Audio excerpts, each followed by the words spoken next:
Hello guys, ang galing naman ni Jungle Fever. Kararating lang to ni Jungle Fever. Hindi, Snowdrip pala to. Variegated Jungle Fever, aka Snowdrip. Kung green lang kasi siya, Jungle Fever. Since variegated siya, Snowdrip na tawag sa kanya. Ang galing niya. Kagahapon ko lang to tinanim actually nung kasagsagan ng umuulan. Nung tinanim ko to, eto, siya, talagang nakatikom pa siya. Ngayon, pag punta ko rito sa sa garden, ayan na, naka-unfurl na siya. Magic ng nature, no? Yan. Nung nailagay na siya sa soil, yan, bumuka na siya. Ang bilis ng progress niya. Eto, hindi na to mako-cover ng palagay ko matatanggal na to kasi old leaf na siya. Ito yung oldest leaf. Ayan. Mahal pa to sa market guys, si Jungle Fever. Yan. Ayan, may mga spot siya.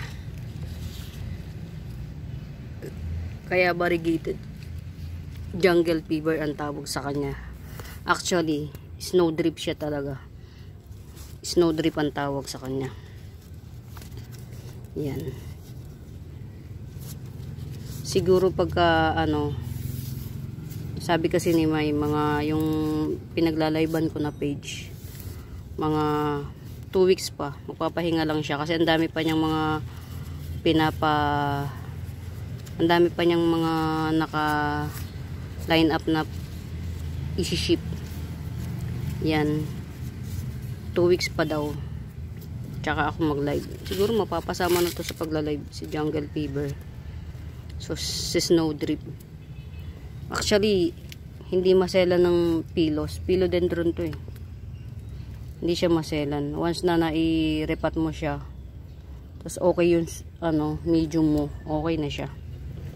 Yan.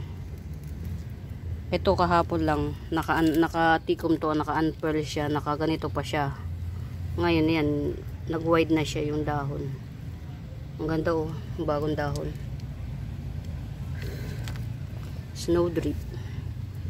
Bale, 1, 2, 3, 4, 5. Hindi nakasama to kasi old leaf to. 5 leaves.